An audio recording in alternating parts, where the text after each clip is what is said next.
지난 시간에 항력했습니다. 항력. 그냥 확인하는 거예요. 항력이라는 것을 유체 속에서 유체가 지급하고 있을 때 상대적으로 유체에서 밀리는 힘이다 생각하시면 됩니다. 그래가지고 뭐 표면 항력, 형태 항력, 형태 항력 되게 중요하다. 표면 항력은 그 영향이 형태 항력보다는 뭐 그냥 있긴 있어요 정도라서 그렇게 크진 않다. 그런데 형태 항력 굉장히 중요하다. 형태 항력에 대해서는 이 그림이 조금 어렵기는 한데 그 공기가 가는 저항을 받을 수 있으면서 이 공이 이렇게 그냥 가는 겁니다. 가는 건데 테두리 크게 신경 쓰지 마세요. 테두리 이렇게 돼 있는 것들은 주변에 공기의 밀도나 압력 상태들을 좀 무식적으로 알아보라고 한 건데 알아보기 더 힘든 것 같아요. 그래가지고 아무튼 왼쪽으로 가고 있을 때 마주오는 공기가 물체를 피해가면서 물체에 밀려서 다른 데로 이렇게 가다 보면은 이런 지나가는 항상 뒷부분에 굉장히 압력이 작은 그래서 진공이라고도 할 수 있는 이런 부분들이 생기게 되면 결국에는 기본적인 압력이 그래도 큰 편이다. 그리고 이쪽에 공기 밀도가 작아지고 진공 상태 이런 게 되면서 압력이 작은 지역 압력이 크다, 작다, 높다, 낮다 해가지고 고압 지역, 저압대 이런 말도 쓰는데 이렇게 돼서 압력이 큰 곳에서 압력이 작은 곳으로 유체 입장에서 그쪽으로 힘을 받게 되는 거 요걸 이제 항력이라고 얘기하겠다. 요 양력도 마찬가지니까 주변의 공기의 압력이 공기나 물의 압력이 큰 데에서 작은 쪽으로 향하도록 이렇게 압력이 어디가 크다 작다는 항상 항력이나 양력이 가해지는 방향 이쪽 저쪽 해가지고 확인하시면 됩니다. 그랬을 때 이게 이제 항력이고 그렇게 되는 이유에 대해서도 몇 가지 설명을 했는데 뭐 그런 것들은 여러분들이 뭐 상세하게 알 필요까지는 없다 얘기를 했고요. 뭐 자동차 나와가지고 받게 되는 힘 좋은 표시를 했는데 뭐 생각하는 거 그렇게 뭐 중요하지 않으니까 이거 좀 넘어가는 걸로 하겠습니다. 시험에 나올 정도인게 필요하지 그냥 그 대학 교재에서 예를 들고 있다 이런 것도 쓴다라고 해가지고 모두 설명할 필요는 없을 것 같아요. 이것도 설명하면 되게 길어요. 소위 자동차의 뒷날개, 스포일러 달게 되면 주행 성능이 좋아진다, 고속을 내기 좋아진다라고 하는데 그 말 중에 저기 이해를 잘못해서 틀린 설명을 하는 경우가 굉장히 많습니다. 뭐 달리면 무조건 더 빨리 달리신다 그런 거 전혀 아니고요. 오히려 방해가 훨씬 많이 됩니다. 아주 그 엄청나게 고속 상태에서 조금 더 빠르게 갈 수 있냐 그럴 수 없느냐 그래서 바퀴에 슬립이 나느냐 마느냐 그런 거 얘기할 때 쓰게 되는 거라서 그런 거 얘기할 때 하는 거라서 뭐 그 스포일러의 역할에 대해서는 잘못 설명한 게 너무너무 많고요. 그리고 뒤에 다는 리어 스포일러 같은 경우에는 전륜차의 경우에는 거의 효능이 없습니다. 그래가지고 전륜 앞바퀴 굴러가는 차에 뒤에 달아놓는 거는 뭐 잘못 알고 가는 거고 그 성능만 더 낮출 뿐이다 뭐 그런 것도 있는데 시험에 나올 가능성이 매우 낮고 거의 안 나올 거기 때문에 확인 그냥 그 정도만 하고요. 골프공을 예를 드는데 이 골프공 홈 딤플만 없으면 일반적인 공이에요. 그런데 이게 날아갈 때 마찬가지로 고압 압력 높은 지역 압력 낮은 지역 있게 되는데 움직이는 방향 반대 방향으로 결국에는 힘을 받게 돼요. 항력을 그랬을 때 공, 딤플 이 홈을 파놓게 되면은 이쪽의 압력이 그렇게 많이 작아지지 않는다라고 해가지고 항력을 낮추는 역할을 해서 공의 비거리를 늘릴 수 있다. 그 정도의 내용적으로만 확인을 하고 뭐 이것도 지난 시간에 설명한 내용대로 한번 그 정도 수준에서만 그 이론적인 거 확인하면 되겠습니다. 이게 자꾸 대충 넘어가는 게 아니라 이쪽이 이제 유체역학인데 잠깐 여담 비슷한 거예요. 유체역학인데 강체를 다루거나 뭐 전자기하 뭐 다른 그런 뭐 연력학 이런 거에 대해서 유체역학은 특히 연구하기가 굉장히 힘들어요. 원래 그래요 물리에서도. 그래가지고 유체역학을 일컬어서 실험의 학문이라고 합니다. 다른 과목도 다른 물리나 과학 분야 전체들도 실험하죠. 그런데 그런 데에서는 어느 정도 이론이 있습니다. 이상적인 상태를 그래도 상정을 해놓고 그걸 가지고 이런 걸로 실제 상황에 조금 더 오차 적용해가지고 시험도 해보는 거 오차 낮추고 이런 걸 하는데 유체역학은 뭐 답이 없어요. 유체역학은 현상이 왜 그렇게 일어나는지 사람들이 모릅니다. 사람들이 모르고 그냥 하다 보니 되니까 이게 왜 그런가 하고 이제 끼워 맞추기식으로 이론을 전개하는 그런 식으로 나타나고 있습니다. 가장 유명한 유체역학에서 유체역학이 얼마나 그 해서 되면 되는 거고 안 되면 안 되는 거다라고 얘기하는 정도가 있냐면 약간 과장도 있고 100% 그렇다는 얘기는 아닌데 비행기가 왜 뜨는지 아직도 모른다고 그러죠. 비행기 제특이 제특이 약간 다르긴 한데 비행기 날개를 양력으로 해서 뜨는 게 왜 그런지 잘 설명이 안 된다고 그러는데 설명이 꽤 많이 됐지만 아직도 문제가 많이 있고 설명이 문제가 많이 있고 해가지고 왜 그런지 몰라요. 해보니까 되더라 해가지고 이제 끼워 맞추기식으로 하고 있다. 그래서 이론적으로 설명이 별로 없습니다. 그냥 이렇게 하면 여기 압력이 크고 작고 하니까 압력 높은 데서 낮은 쪽으로 알짜 힘, 그 공기에 의한 알짜 힘, 항력 발진하 보지 라는 식으로 그렇게 얘기를 하게 된다. 그 정도만 아셔도 충분히 되겠습니다. 그래서 그 이용에 대해서 우리 제가 재작년인가 실전 모의고사였나 영역 모의고사였나 그래서 똑같은 상황에 대한 문제를 내기도 했었는데 약간 달리기 상황으로 보기도 했고요. 자, 자전거 타고 이렇게 가게 됩니다. 이거는 또 문제로 나올 수 있으니까 한번 보면은 자전거 타고 생각보다 혼자 달리는 게 아니라 여럿이 달리고 있어요. 스키나 개인 기록 종목 뭐 있죠? 뭐 일단 한 명씩 하는 것들 상황 안 되지만 높이뛰기, 멀리뛰기 이런 것들은 한 명씩 그런 종목을 수행하죠. 체조에서 뭐 팀플이라든지 여러 가지 종목 마찬가지고 그런데 이렇게 경쟁 종목에서는 우리 편끼리든 팀을 이뤄서 하든 경쟁을 아예 남들하고 하든 뭐 개인 사이클, 개인전 내지는 마라톤 뭐 이런 달리기 종목 이런 것들은 사람들이 어느 정도 간격을 매우 좁게 해가지고 함께 달리기 마련이기도 한데 자 앞에서 본 모습입니다. 앞에서 본 모습이고 옆에서 본 모습으로도 사이클 상황을 잠깐 보면은 자 지금도 마찬가지 사이클, 사람, 자전거 모양 별로 필요 없죠. 바퀴까지도 특별히 큰 의미 없으니까 어떤 물체, 사람이 있다라고 하자. 사람 또는 사이클일 수도 있고 마라톤하는 달리는 사람일 수도 있어요. 이 사람이 오른쪽으로 현재 달리고 있다라고 합시다. 이 사람은 그러면 바람이 불지 않는 한 사람이 오른쪽으로 가게 되면 공기의 속도가 0m/s고 사람의 속도는 적당히 이렇게 100m/s 있으면 항력 얘기할 때는 사람에 대한 공기의 상대 속도, 공기에 대한 사람의 상대 속도 뭘 확인해야 돼요? 항력 확인할 때는 항상 이거 거꾸로 하면 또 문제되는데 사람에 대한 공기 또는 바람의 상대 속도 요것에 계산 다 해가지고 방향, 바람이 불면 또 이제 이건 바람이 안 부는 상황이라서 그런데 이렇게 했을 때의 상대 속도 방향 계산은 그대로 항력의 방향이다 라고 해야지 되겠습니다. 그래서 항력 방향은 그냥 단순하게 상대 속도를 이렇게 계산을 해서 상대 속도 구하는 거 굉장히 중요하다 말씀드렸고요. 그러다 보니까 항력 방향은 왼쪽이 되는데 그런 항력 방향 판단만으로는 얘기하기가 힘든 것이 그렇게 하다 보면은 사람의 받는 항력 방향이 지금 오른쪽으로 달려가면서 또는 사이클 타면서 항력 방향이 있다고 치면은 이 사람이 이 항력을 받는 원인에 대해서 얘기할 때 상대적으로 여기는 압력이 공기의 압력이 크다. 파스칼 단위로 나타내면은 우리 그 일반적인 공기에서 10만 파스칼 정도 되는데 공기가 여기 가다 부딪혀서 이렇게 넘어가다가 피해서 이렇게 가다가 이쪽으로 이렇게 튀어나가기도 하겠죠. 그렇게 가다가 위에서 공기가 작은 압력 작다. 10만 파스칼인데 뭐 과장해서 한 만 파스칼 10분의 1까지도 줄어들었다라고 한번 해봅시다. 그러면은 압력이 큰 데에서 작은 곳 쪽으로 다 보니까 저쪽으로 항력을 받게 되는데, 그런데 뒤에 따라오는 사람의 경우에는 좀 멀리 있는 사람은 이 효과는 좀 멀어지게 되면은 이제 다시 회복이 될 거니까 이 상태에서 뒤에 따라오는 같은 편이든 남의 편이든 다른 편이든 팀이 아니더라도 같이 달려오고 있는 사람이 있었다 칩시다. 이 사람도 달려오고 있었어요. 뒤따라서 아주 근접해서 오고 있었습니다. 그런데 이 사람이 달려갈 때 이 사람의 입장에서는 앞선 사람이 뒤에 만들어 놓은, 내가 공기를 밀어내고 치우고 하다 보니까 여기 압력 좀 작아진, 여기가 뒤따라오는 사람에 대해서는 나의 앞부분 되는 거죠. 이 사람 앞은 10만 파스칼, 이 사람 앞은 만 파스칼. 그렇게 됐었으면은 이 사람은 뭐 뒤에 공기가 예를 들어서 둘밖에 없었다. 가장 선두 그룹 2명이었다. 그리고 저 뒤에 뭐 선두 그룹, 뭐 2, 3, 4위 그룹, 뭐 10위권 그룹 이렇게 있었다고 치면은 둘이서 달려가는데 이 사람도 좀 달려가니까 요 뒤에도 뭐 공기가 어느 정도 압력이 작아졌을 건데 여기도 만 파스칼 할까요? 아니면은 경우에 따라서 여기는 오히려 뭐 2만 파스칼 이럴 수도 있어요. 해놨더니 뒷사람 2등 기준으로는 사람의 진행 방향 앞뒤 어디가 압력이 더 커요? 어디가 압력이 더 커요? 만 파스칼 그러면 압력이 똑같고, 어쩌다 보니 여기서 2만 파스칼 앞에는 만 파스칼 그러면 이 사람은 항력을 어디로 받아요? 딱히 바람이 든다 이런 것도 없었는데 뒷바람 영향을 받는 건 아니었는데 앞사람이 만들어오는 저압대 영향으로 이 사람은 항력을 받지 않거나 심지어는 항력을 오른쪽으로 받을 수도 있고, 뭐 경우에 따라서는 뒤로 받긴 하는데 약간 작게 받을 수도 있습니다. 이 경우에 앞선 사람의 경우에는 10만하고 만의 차이 9만 파스칼 압력 차이에 의한 항력을 받는데 이 사람은 오히려 항력이 없거나 항력이 추진력으로 작용하거나 아니면은 작용하더라도 뭐 만 파스칼인데 여기는 뭐 9천 파스칼이야. 이렇게 하면 항력이 매우 작게 영향을 미쳐가지고 나를 진행하는 걸 방해하는 힘을 굉장히 적게 받을 수 있다. 그래서 앞에 있는 사람하고 뒤에 있는 사람 중에서 체력 소모가 앞선 사람이 훨씬 크다라고 얘기를 하는 거, 그런 게 이런 부분에서 나타나게 되는 거죠. 그래서 우리 달리기 종목 같은 경우에 일부러 진작부터 앞서서 나가면 결국엔 뒷사람이 나를 이기려면 몇 발자국이라도 더 뛰어야 되니까 그러느라고 내가 미리 리드를 해놓으면 좋을 것 같은 느낌이 상식적으로는 별 생각 없을 땐 들긴 하는데, 그런데 이런 효과를 받으면은 나는 달리는데 똑같은 속도로 간격 유지하면서 달리는데 나는 지쳐 자꾸 밀리는 힘을 받으니까, 근데 나는 이상하게 쉽네 하면서 이렇게 달려갑니다. 그러다 보니까 라스트 스퍼트 때 내 체력이 많이 남아서 역전하는 게 오히려 쉬울 수 있다. 그래서 그걸 전략으로 가져가는 경우들도 있죠. 그래서 그런 항력 영향을 받는 것에 대한 얘기를 할 수도 있는 거고, 그러니까 이런 원리를 알고 있고 적용할 때 약간 더 응용까지 하는 게 이쪽 부분이라고 할 수 있는데, 조금 더 응용을 해보면은 이런 설명에서 왜 그런 일이 발생하는지 설명해보세요 같은 것도 글쎄 시험에 나오기 힘들까 어쩔까 싶은데 이런 것도 있을 수 있습니다. 여러분들 밖에서 외부에서 달리기 할 때, 달리기를 뭐 단거리 달리기 할 때는 크게 느끼지 않아서 어차피 몇 초, 10여 초 지나게 되면 힘든 건 거의 똑같기 때문에, 근데 오래 달리기 같은 경우에 한 5km, 10km 이상 달리기 30분, 1시간 이상씩 하는 경우에는 외부에서 달리기 할 때 하고 실내 러닝머신에서 뭐 사이클도 마찬가지죠. 외부에서 그냥 자전거 타고 이렇게 뭐 둘레길 이런 데 뭐 타고 한강 주변 돌고 있을 때 하고 실내 사이클 장치에서 다리만 이렇게 돌리고 할 때 1번, 2번 뭐가 힘들어요?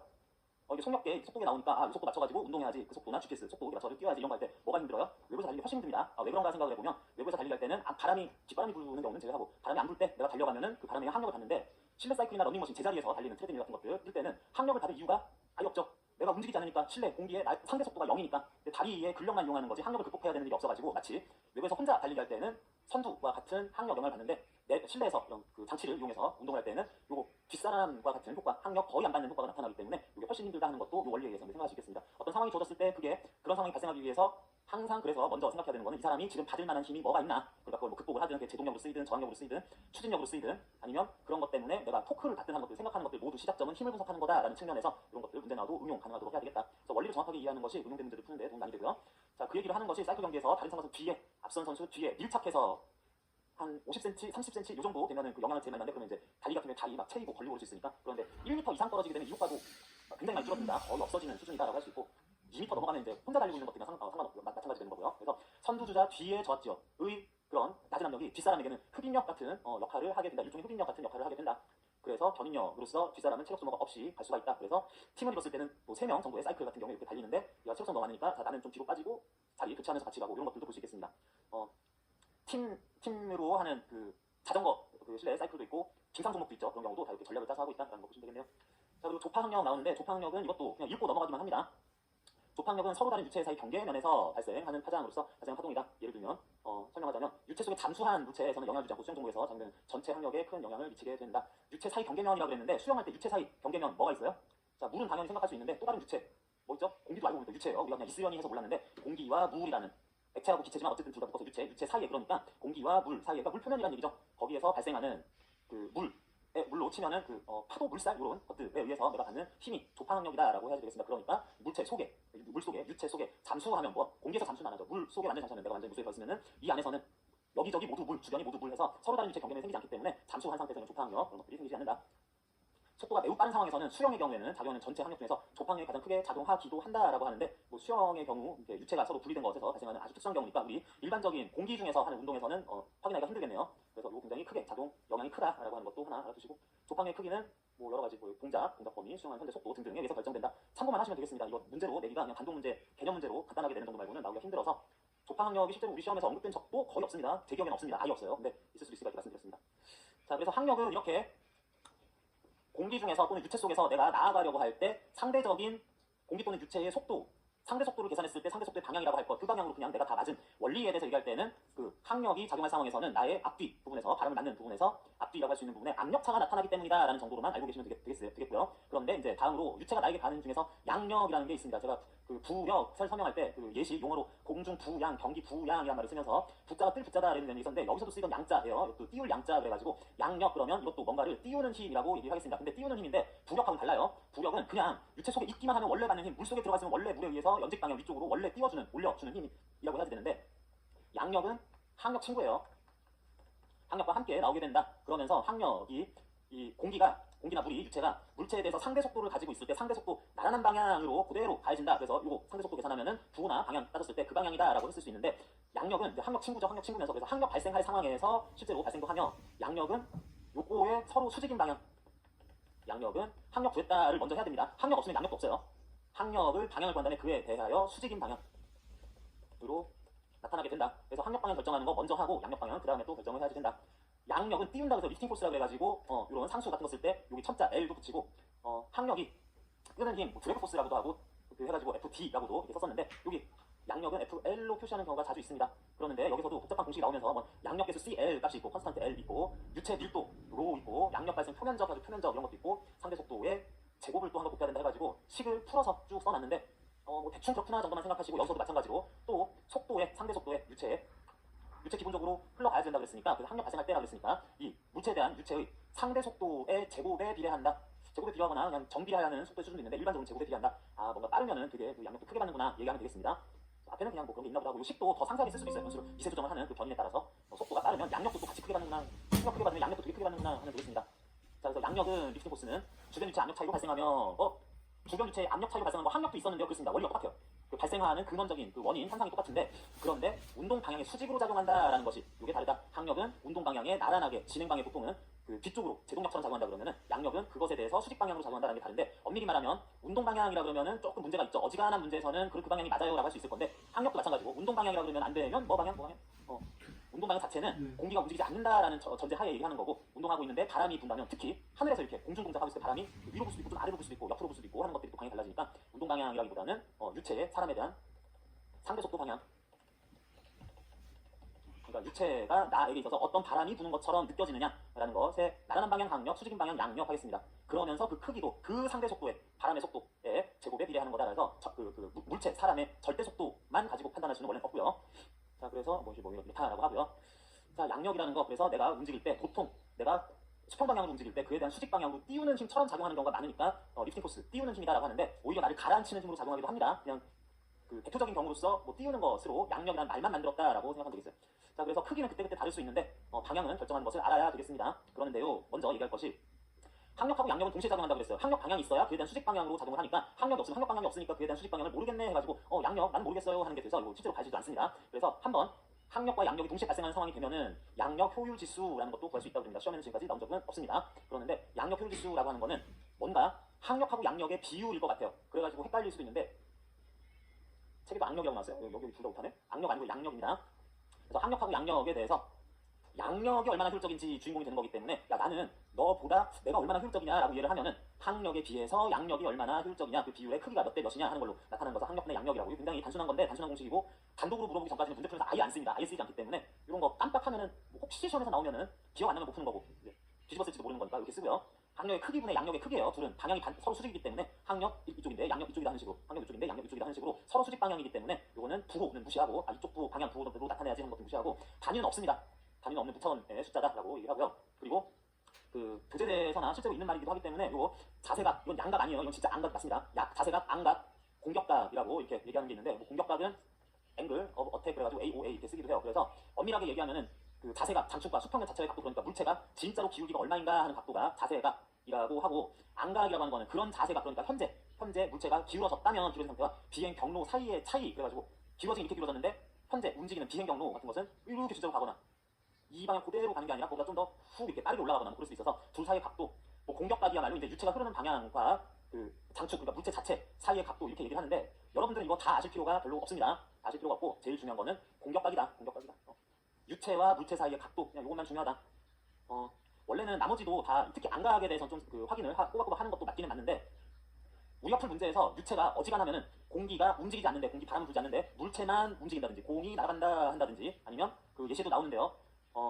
스키 점프하는 사람 같은 어떤 사람이 나타나가지고 사람이 머리, 몸통 대충 이렇게 생기고 뭐 스키도 거의 날아나게 생겼다 그랬을 때, 사람이 이런 자세로 점프해가지고 쭉 날아갑니다. 그래서 이제 기록을 확인하게 될 텐데, 이렇게 갈 때 이 사람의 수평면에 대해서 요쯤하고 기준선 잡으면은 요 각도가 요게 자세각이에요. 요게 이제 자세각이고, 이 사람이 이 상태로 내려가다가 점프해서 자세는 이렇게 그래가지고 자세각은 유지되는데, 현재 운동하고 있는 방향이 진짜로 이렇게 가는 중일 수도 있고, 아니면은 이렇게 해서 지금 낙하하는 중일 수도 있고, 낙하하고 있으면은 현재 이렇게 내려가고 있을 수도 하기 때문에, 이렇게 내려가고 있다 그러면 여기부터 요 각도 또 이제 따져가지고 전체 요 각도, 자세각과 현재 비행 경로 각도의 차이, 이만큼이 또 자세각과 비행 경로의 차이, 이런 걸 안각이라고 얘기를 하고, 이런 것들도 있긴 있는데, 바람이 또 불어, 바람이 뭐 이렇게 불어, 바람이 또 이렇게 불어 하는 것들까지 따지면은 유체 사이에 또 공격각이라는 것도 또 봐야지 되지만, 우리 시험 문제에서는 지금까지 이런 항력과 양력의 방향에 관련한 문제가 나왔을 때는 마그누스님 빼고요. 나왔을 때는 이 사람이 이 상태에서 쭉 내려오다가 날아가다가 순간적으로 오른쪽으로, 최고점 지나서 이제 내려가기 직전이라서 이 사람이 가다가 순간적으로 오른쪽으로 가고 있어. 근데 바람이 안 불어. 내지는 이거저거 다 따졌을 때 결국에는 공기가 이런 자세의 사람에 대해서 상대적으로 완전 이렇게 왼쪽으로만 불어요. 바람의 속도 방향. 이렇게 돼요. 그래가지고 자세각, 안각, 공격각이라는 게 구분이 안 됩니다. 똑같아. 자세각도 이만큼, 공격각도, 안각도 다 이만큼 해가지고 똑같은 값으로 나오는 문제가 주로 나오고, 이것들 구분해야 되는 상황을 제가 워크북, 뭐 작년까지 쓰던 워크북이나 이런 데서는 좀 쓰기도 했었는데, 너무 과잉인 것 같기도 해가지고 지금 이번에는 많이 뺐었답니다. 그죠? 그래가지고 요거 다 똑같은 말이라고 생각하면서 용어로 쓸 때는 공격각이라는 용어를 쓰는 게 가장 일반적이다. 그래서 이렇게 되면 뭐 한번 해볼까요? 이런 상황에서 이제 사람이 받을 항력은 어느 방향? 항력은 지금 뭐 표시한 게 그야말로 이 사람의 그 비행하고 있는 속도 그랬을 때 상대적인 바람의 속도 방향이다라고 한다면 항력 방향, 이쪽 항력 방향. 그 다음에 그러면서 동시에 양력 방향 따져야 되는데, 양력은 그런 항력 방향의 수직 방향이라고 했습니다. 그러니까 양력 방향은 어디? 양력 방향은 그쵸. 항력 방향의 수직이라고 하면 항력 찾았는데 수직인 게 이쪽도 있고 이쪽도 있어요. 이거 그었으면 수직인 거 양력 띄우는 거니까 저쪽이겠지가 아니라 이쪽도 있고 반대쪽일 수도 있습니다. 우리가 내리는 방향을 작용할 수도 있어요. 그래서 이 항력은 찾기가 굉장히 쉽습니다. 근데 양력은 그 양력 방향을 찾는 것에 여러분들이 조금 까다로워하는 경우들이 있어요. 그래서 저도 양력 방향을 찾는 요령에 대해서 요령 몇 가지 한번 만들어도 보고 그랬는데, 자, 첫 번째 양력 방향 찾기. 직관적으로 뭐가 요 정도 기울기를 가지고 이렇게 가고 있는데, 잠깐 정지시켜보니까 상대적으로 바람은 이쪽으로 불고 있다 생각이 듭니다. 그러면 이 정도로 납작한 물체, 뭐 기울어진 상황에서 왼쪽으로 부는 바람 맞았을 때 밀려난 거 말고 좀 뜨거나 가라앉는 힘을 바람에 의해서 받는다면 얘 뜰 것 같아요, 가라앉을 것 같아요? 뜰 것 같죠? 됐어요. 그러면 그렇게 하시는 분들은 그냥 그러려니 하고 더 이상 안 들으셔도 됩니다. 직관적으로. 근데 나는 이거 헷갈리더라. 뭐 그래서 어떻게 뜬다고 가라앉다고 직관으로 가라앉을 수도 있지 않나 이런 생각이 든다 하시는 분들은 이런 생각도 해봅니다. 자, 이렇게 양력을 이런 모양으로 받을 물체들은 길쭉하고 납작하게 생겼어요. 동그랗게 생긴 애들은 양력을 안 받습니다. 양력을 안 받는 애들은 이런 식으로 안 받아요. 그분들은 이제 회전하면서 마그누스 힘 형태의 양력을 받는 거라서 동그랗고 납작하고 길쭉한 모양을 가지게 되는데, 그래서 요거 이렇게 그렸는데 대충 이렇게 네모 형태로 단순화할 수도 있겠어요. 자, 그러면 이렇게 됐을 때 사람이나 물체를 고정을 시키고 바람이 불어온다 오다가 충돌하는 면이 요 면이에요. 요 면. 이쪽 면이나 이쪽 면도 있긴 하지만 좀 바람이 온 것을 직접 맞는 면은 요 면이다. 요거 하나 확인한 다음에 마치 이런 벽면, 경사 벽면이 있어가지고 경사진 줄어진 벽면이 있어서 바람이나 어떤 물체가, 공기 같은 게 오다가 튕겨 나간다면 여기 충돌이 뚫고 갈 리는 없으니까 여기에서 이런 식으로 튕겨 나가는 방향 찾은 다음에 공기가 튕겨 나가는 방향 반대 방향이다. 공기 튕겨 나간다, 반사되는 반대 방향. 상대적으로 항력을 쓰면은 완전 그 수직 아니면 완전 수직 아닌데, 둘에 비해서는 공기가 튀어나갈 것 같은 방향은 이쪽이니까 그 반대 방향이라고 해주시면 되겠다. 이게 되게 맞는 설명입니다. 양력, 이런 식으로 발생하는 양력에 대해서 공기가 어떤 면에 맞아서 튕겨나가는 동안에 튕겨나가느라고 힘을 받게 되니까 그 힘을 받는 것에 반작용 힘으로 양력이 발생한다라고 얘기를 해요. 그래서 되게 맞는 말인데, 반사되는 반대 방향이라고 생각하면 되겠다. 또는 이거를 일종의 수직항력처럼 해석을 할 수도 있어요. 거의 같은 설명인데, 역시 이 공기를 맞는 면은 찾아야 되고요. 요 면은 그래서 지금 공기를 맞지 않습니다. 공기를 맞는 면을 생각을 했을 때 여기 일종의 공기하고 물체라는 두 개의 물체가 요 면에서 접하고 있다라고 생각. 여기도 공기인데, 아니 그건 이제 바람 현상으로 이렇게 때려 맞는 부분 아니잖아요. 그래서 그런 면 기준으로 서로 요 면을 접촉하고 있다라고 그랬을 때 상대적으로 공기라는 물체가 있다 치면 면 접촉했네. 수직항력 이쪽으로 받겠네. 물체는 수직항력 이쪽으로 받겠네. 물체가 받는 수직항력, 요 면에서 받는 수직항력은 항력 방향의 수직 중에 이거보다는 이쪽이라고 할 수 있겠다. 이런 요령으로 수직항력과 유사한 방향으로 양력을 받는다라고 생각하는 방식도 있습니다.